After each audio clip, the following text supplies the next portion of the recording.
It's hard to believe it's already the last week before our winter break and the last week of school before the end of the year, before the new year.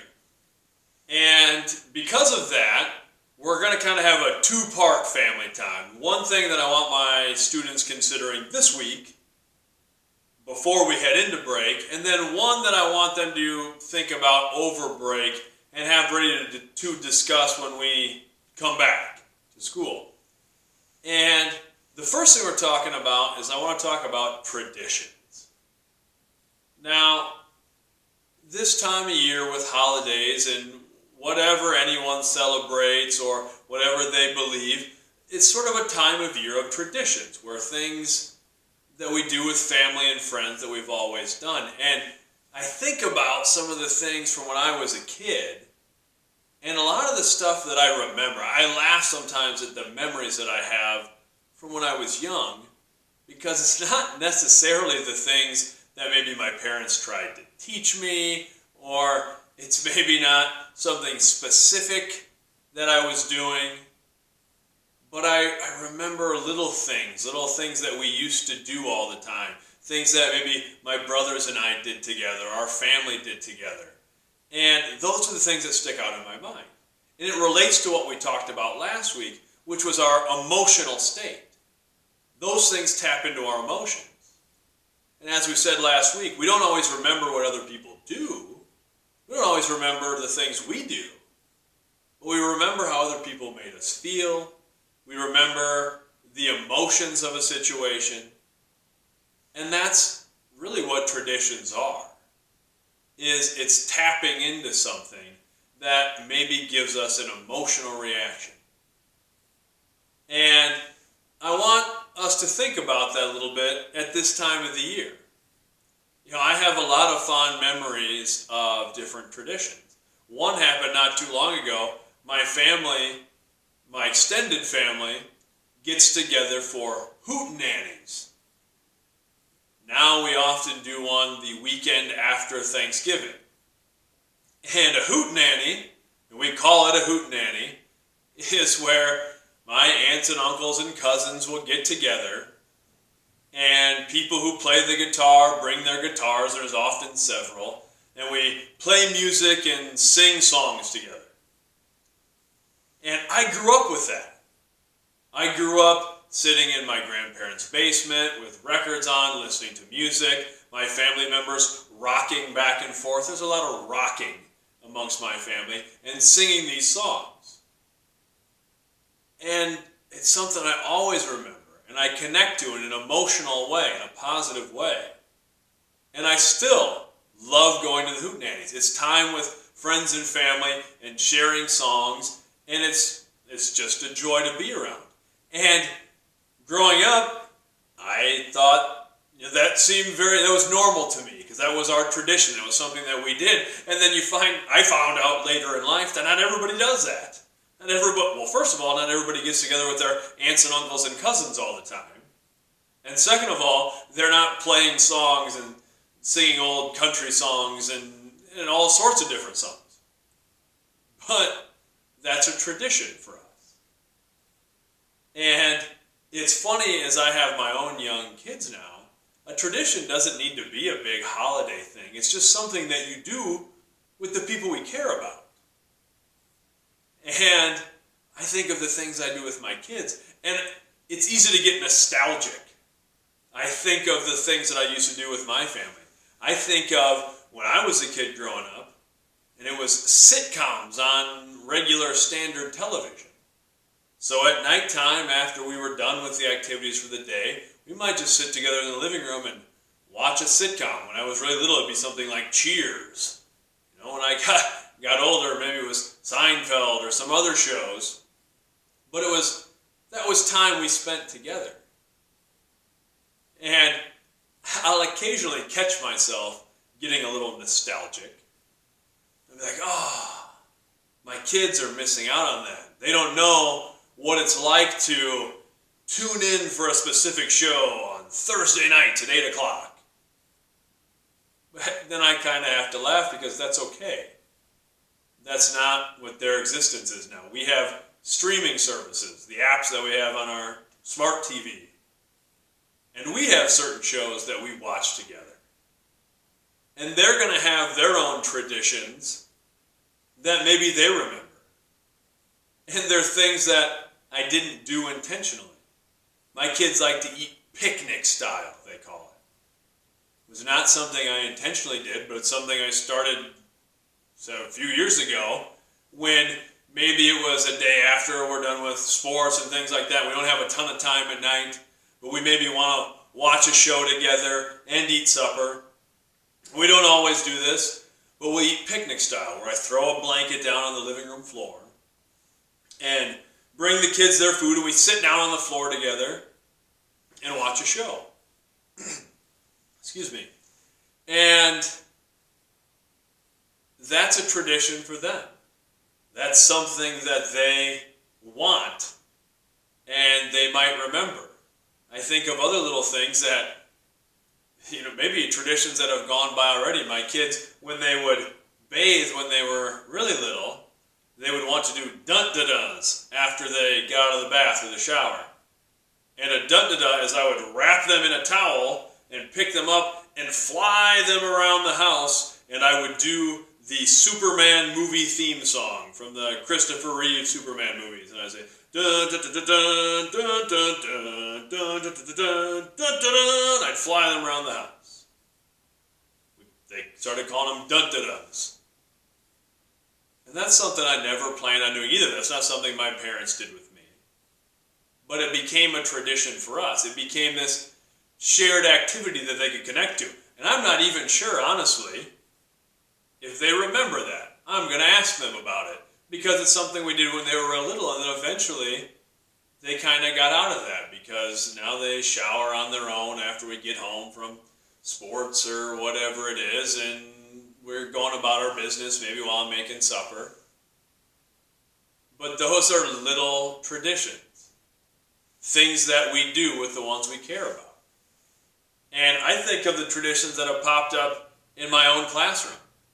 We hit a lot of piñatas in my classroom. And I honestly don't remember exactly when it started. I remember the group of students who started it, but I don't remember why we first started it. But now people might walk into my room, why is there a dilapidated unicorn hanging from the ceiling? Well, it's a piñata, and we'll use piñatas a few times and tape them back together. And we started doing piñatas to celebrate anything, to celebrate somebody's birthday in our seminar, or for those of you who watch or listen to these who don't go to our school, that's our homeroom time. So when it's somebody's birthday, we do a piñata. Or maybe we do it for an upcoming holiday. Or if somebody in our group, in our seminar, has a big accomplishment, we'll do a piñata to celebrate. It's a tradition. Not really sure why it started, but it did. The same group of students, they're former students now, they're off in college, who started the piñatas, really liked French toast. So it became a thing where we would occasionally have French toast. Maybe we would meet in my classroom before school and have French toast together. And it's a tradition that has just stayed alive with that particular group of students. I referenced them a while back when they were back from their Thanksgiving break from college. We got together for breakfast and made French toast because it became a tradition. So that's something that I just want to hear about from you. What are some traditions that you have? It could be related to this time of year, but it doesn't have to be. Just any traditions that you have, anything that maybe you remember doing throughout your life, or that's become a routine activity of your life that you have a positive connection to. It's just a great thing to think about this time of year. And it's one of those great things that helps me know you even a little bit better, to know some of your traditions. The next thing, the second part of this family time, is something I want you to consider over break so that we can talk about it in our first week back in the new year. And that's your New Year's resolutions. Now, you've had me in class, and I've referenced before, I'm not big on New Year's resolutions because they typically don't work. we'll talk about that specifically in class.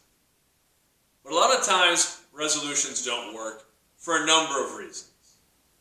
Either a resolution becomes a goal that is too broad, too general. It's not specific enough. So it's hard to measure little successes and failures or the little practices that need to go into it to make it become a reality. Maybe it's something that becomes too difficult in the whole. If it's something, I'll use a general example of somebody maybe more my age than maybe some of the students, but if it's getting in shape for the new year, I'm going to start exercising, get in shape. A lot of times, we maybe don't have a great gauge on how difficult that's going to be. And maybe we go to that first workout in the gym. Gym memberships are always tops in January. That's when gyms are the busiest, and then it drops off quickly. Because people come in with this new sense of, yes, this is what I'm going to do, and then maybe they work out, and then they're sore. And they hit the difficult part. Or maybe they've got some momentum going for a little while, and then the other things of life, the other stresses, the other busy activities get in the way. And then we get out of that routine. So a lot of times resolutions don't work because we don't break them down in an appropriate way. We don't make them something that we can actually focus on and take piece by piece. It's the old adage of how do you eat an elephant? One bite at a time. You can't take down the whole thing. So we're going to talk about that though. And I want my students to come in with some things. What are some things you would like to do in this new year? In 2020, what are some things you'd like to accomplish? What are some resolutions you have for yourself? And then we're going to look at them and how to break it down into manageable steps and how to create something that we can actually attain. And when I say resolutions, it's good to have specific goals, but I think it's also okay to come up with some broad things. I'm going to show you, I'm going to grab something. This is actually, I wrote this on January 1st of this year. Maybe hard to see, but I have dated on top there. I hope that'll focus in real well. But 19 for 19, and I have the date 1/1/19. And I think I originally wrote 18 on there, as one does, but it was 19, so I have it scribbled out with a 9 on top of it. And basically what I did was, instead of just writing goals, because I think goals sometimes are better broken down, I first started with 19 just reminders, 19 little mantras that I wanted to guide my 2019. Then I would break down, I like to break things down into about 30-day, 1-month increments, where I say, okay, then I'm going to break that down with these sort of overarching umbrella concepts. Now I'm going to break down the specific things that I want to do over the next month. And then I break that month down even smaller. Now, in this week, what can I do to feed the goals of this month that feed the main goals and things for the entire year? And I already talked about it in an earlier family time. I discussed Woody Guthrie's New Year's rulings and these things that he wrote down. I kind of got the idea from that of just writing these broader ideas down. And I have a lot of things on this list, and I've kind of referenced it before, but I have things, the first thing I have on there, number 1, is courage, integrity, respect, love, empathy. Those are my core values, my 5 core values. And that's something we've talked about before as well. That's sort of my guiding principle. I put that as a first thing because I want my life to be about that, and I want those principles to feed my everyday life. So that's the first thing. I want to keep that in mind. And then I have a lot of other things on here. I have things like just the word honor. That's big for me. Sort of the idea, the knightly code of living in an honorable way.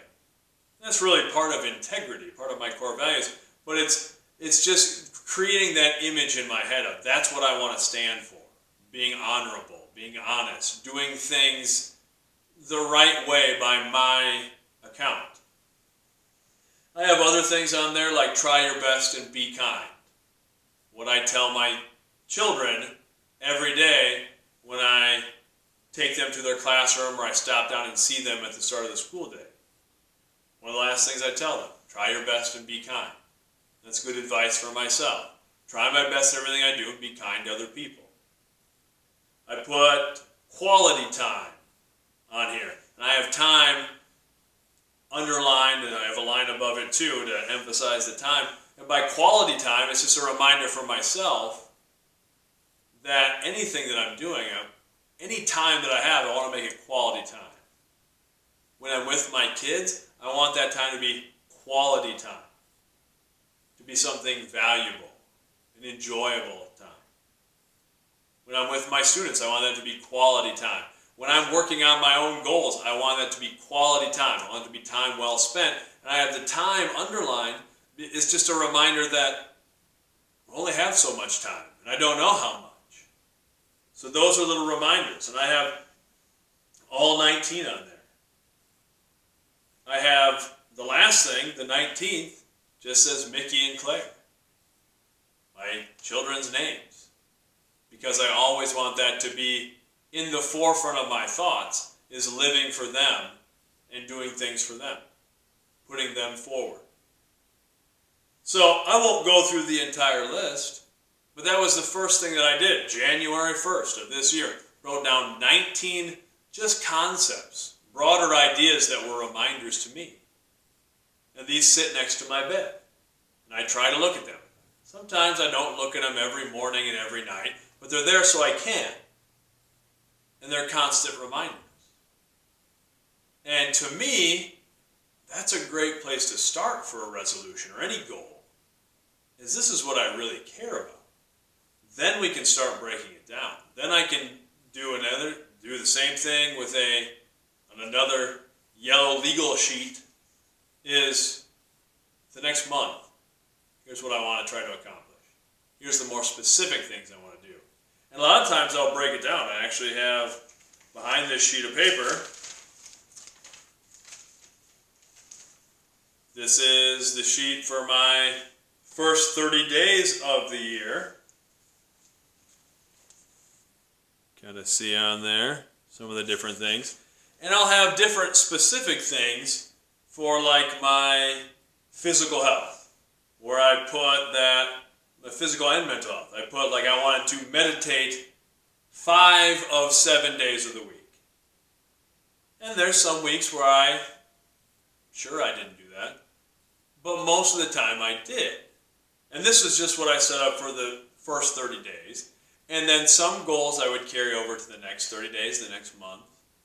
And some I would maybe change a little bit or drop a goal once I met something specific. But some of these, like meditate 5 of 7 days a week. I would say now I certainly meet the 5 of 7. I pretty much meditate every single day. There might be a day where I get up early and I don't leave myself enough time. I certainly make mistakes. But that's why I put it into the specific goal to 5 out of 7. That leaves a little room, because that's another reason we don't meet our goals and resolutions sometimes, is we don't give ourselves any leeway. So if it's I'm going to work out every single day and then we miss a day, then we feel that disappointment of I missed a day. And then it's easier to miss 2 days, 3 days, and let it snowball. So that's something I did, is I want to meditate 5 of 7 days. And now it's become a habit, so I don't even really think about it anymore. I don't know that I've even written it down for a while on my smaller goals, because I just do it when I get up in the morning. So that's something to think about. I put other specific things on here, and then other just kind of broad reminders too. I tried to put several that are specific like that. Do this thing this many days, that I can either say, yes, I did do that, or no, I didn't, and then I can reevaluate for the next week, the next day. This is what I need to do. I'm not meeting that goal. But some of the other things I just put down, no negative distractions. And what I mean by that, at first And I thought about putting no distractions. I didn't want to be distracted if I was working on a goal, working on something I wanted to accomplish. But then I thought, well, some distractions are positive. If I have an opportunity to maybe talk to someone that I haven't talked to for a while, or an opportunity arises to go do something fun with people, I decided that's okay if I'm going to set aside maybe what I'm working on. And sometimes I need to remind myself to do that. I'm pretty good at working on stuff obsessively, and then I can forget to give myself a little leeway. So I put no negative distractions. I wanted to keep out any distractions that put me in a negative state of mind or that weren't productive in some way. So positive things, connecting with people, those weren't really negative distractions. What if I just fell down a YouTube hole or was just kind of being lazy or apathetic about something? Those were negative distractions. So then I tried to eliminate those. So that was kind of how I broke it down a little bit into 30-day chunks. And that's something we'll talk more about coming out of break, but I do want you to come in to the new year with some of those things. They can be sort of the broad umbrella ideas, and they can be some of the smaller specific things, and we'll work on those a little bit. And we'll work on how to actually break them down and make them manageable. With that, we probably won't do a new family time video until we're back in school. I'll probably release some other media stuff that I do if you're someone who checks these regularly, and I'm always a little more cognizant of that now when I hear from students who maybe aren't even in my class that they check these out. I'm appreciative of that, and that's why we do them, to support you guys. And I just want to say thank you. This has been a great year. My 2019 has been unbelievable. It's been a time with friends and family and people that I care about, and I hope it was for you as well. And let's have a great 2020 and start off together. Much love.